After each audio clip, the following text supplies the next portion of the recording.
Disney has a 1-2 punch of disaster that it needs to wade through in the next couple of months, and well, with Captain America Brave New World coming out and dominating this weekend because there's no competition, but it's going to be interesting to see ultimately how it ends up performing, and then especially size it up against Snow White. That is, I can't believe it, but we're finally here, okay? We are but a month away from the release, okay? A little bit over. March 20th is a little bit further out, but still, it's going to be interesting to see ultimately which movie ends up doing better, because the sheer apathy around a lot of Marvel stuff that could end up hindering Brave New World. But then at the same time, it's like, this is the most toxic film I have seen in a very, very long time. So I still think Captain America 4 does better, but also yeah, I actually just don't see how Snow White's going to end up doing any better than that. Okay, like, this thing is going to be lucky to make $200 million.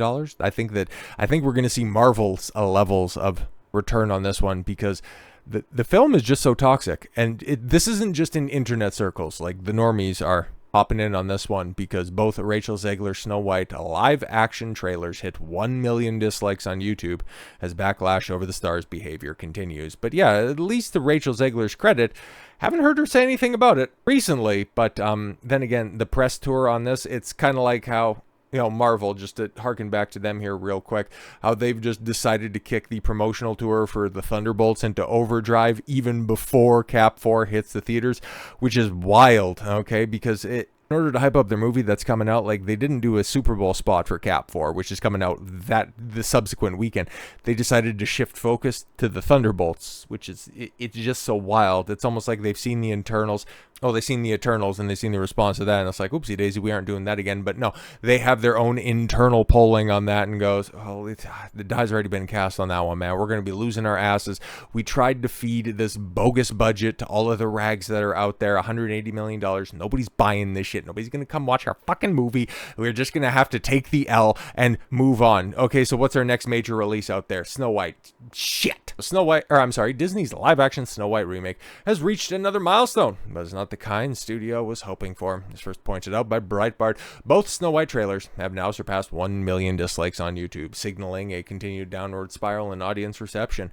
The overwhelmingly negative response started with the first teaser trailer in mid-2024 and has only worsened with each subsequent release. The teaser trailer, which debuted last year, currently sits at 1.5 million dislikes compared to 101,478 thumbs up.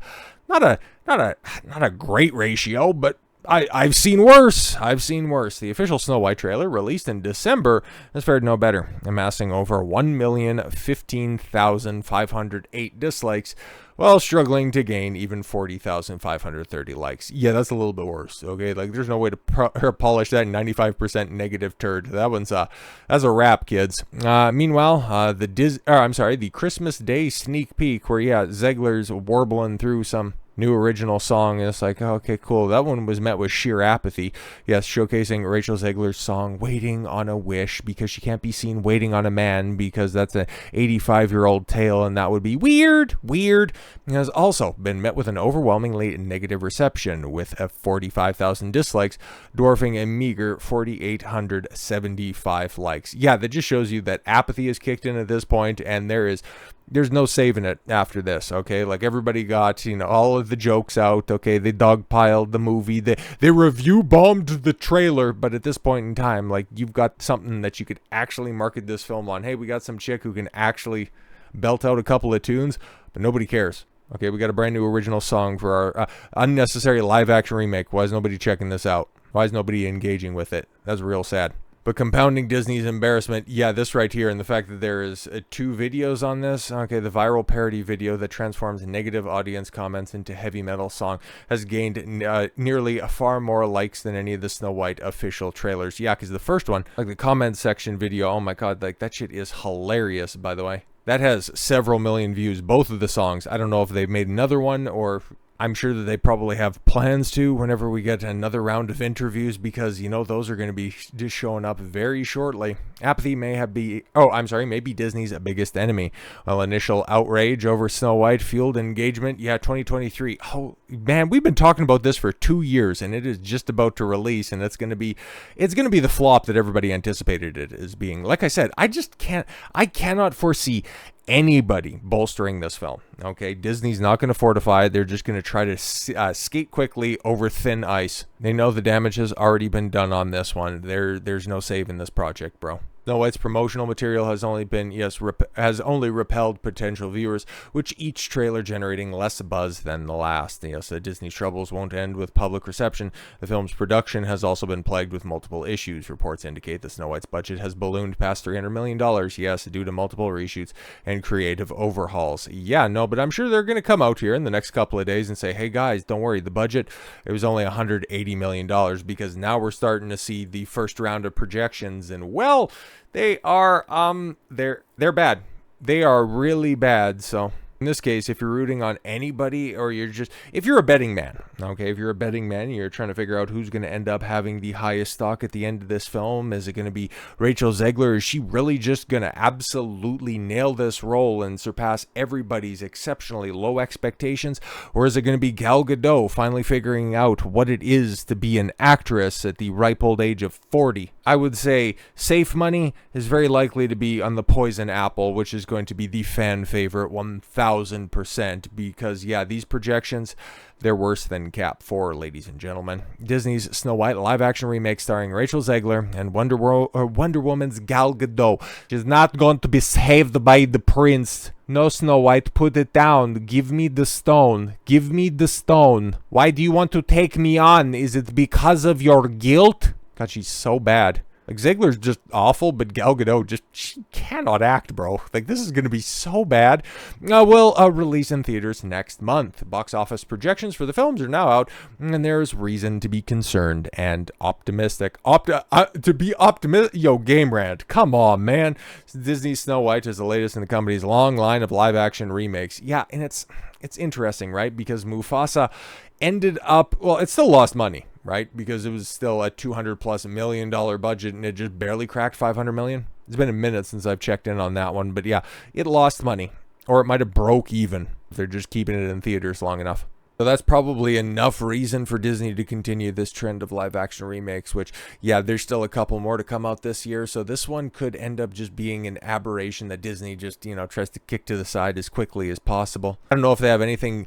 I don't know if there's any big Disney tentpole from any of their studios coming out in April, or if they're just going to have to wallow in this failure until Thunderbolts comes out. But in regards to live-action remakes, at least this isn't the only one, so they could go ahead and just shirk it off to the side.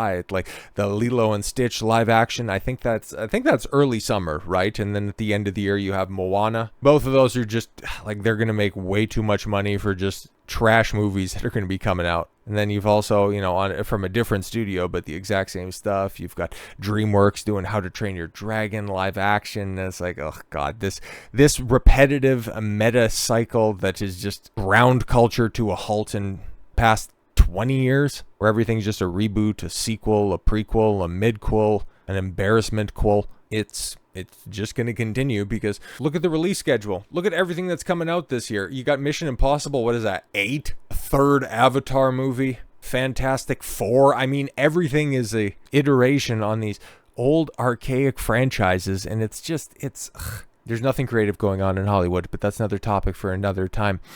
Besides notable exceptions like Jon Favreau's The Jungle Book. Oh, no, but shouldn't we hold up other notable exceptions like Jon Favreau's The Lion King that made so much money? Because he did both of those, or Angelina Jolie's Maleficent. Most moviegoers have hated Disney's live-action remakes. No. Hey, man, Lion King made $1.9 billion. I thought people loved it, right? And often criticize them for being soulless, shot-for-shot replications of the original. I hear people stick up for, Cinderella. I don't hear anything about Beauty and the Beast. Aladdin makes me sad beyond all measure, but the Aladdin movie made over $1 billion, which is just, oh my god. That's my personal favorite Disney movie, and to just see, cuck Will Smith be the successor to the late great Robin Williams, that one's never going to sit right with me.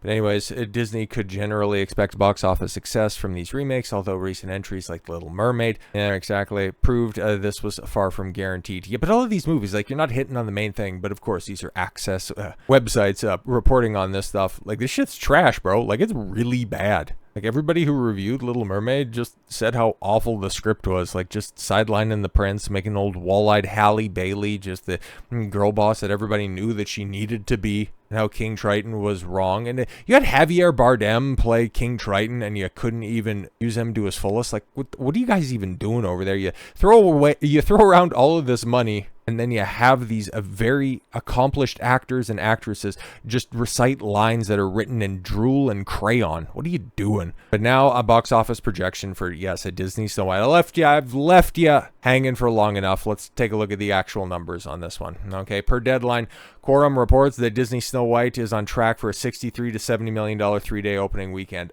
Oh, God. And domestic box office, with other sources predicting $65 million. Oh, Lord have mercy. And we're a month out from this right now.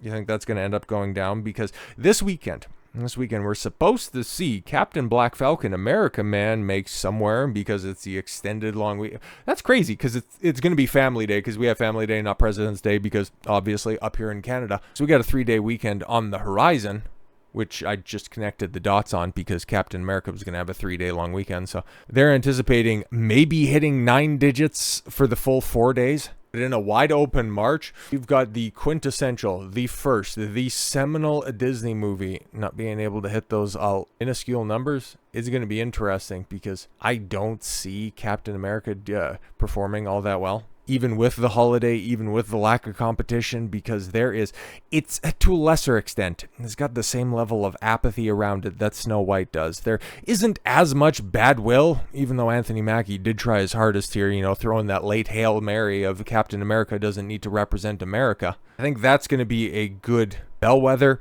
for Snow White, just showing if tentpole movies, if big attraction movies, or at least what Hollywood wants and Disney wants to be big attractions, if they can perform outside of just the overall event summer movie season. We'll see. Our leading star Zegler, who, yes, plays the eponymous Disney princess. This would amount to her best domestic opening yet. Holy shit. Yes, the Hunger Games movie that lost money, currently holding the record for her highest domestic debut with $44.6 million. However, it is a far cry from the domestic opening weekend totals for Disney's more successful live-action remakes, such as 2019's Lion King, which opened to $191.77 million, 2017's Beauty and the Beast with $174.7 million. Both remakes ultimately grossed over $1 billion worldwide each. And yeah, this thing isn't even going to sniff that. I'm thinking Marvel's money, baby.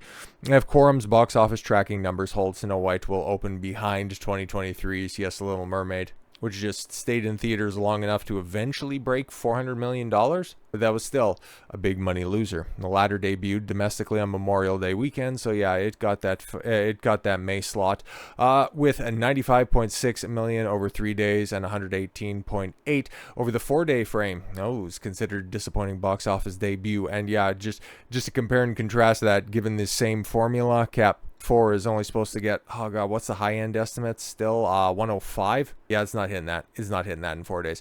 Despite grossing, yes, $569.6 million worldwide. Oh yes, the live-action Little Mermaid remake is widely regarded as a flop because of the high production budget and marketing costs. Oh, now you're willing to admit that. Oh, okay, cool. But yeah, man, it's going to be interesting. Like, I think we all know this is going to be a disaster. It's just going to be interesting to sift through the ashes to figure out what type of a travesty are we dealing with. Are we going to be finding all of the charred corpses of these CGI monstrosities when it's all said and done, while Rachel Zegler continues to piss on the ashes? Who knows? I'm just looking for a lot of toxic interviews in the lead up, because that right there, oh, that's just going to be fun to cover. So with all that said, I thank you all very much for the gift of your time. I've been Don Consuelo. I want you to follow your gut and get after it. Take care, everyone.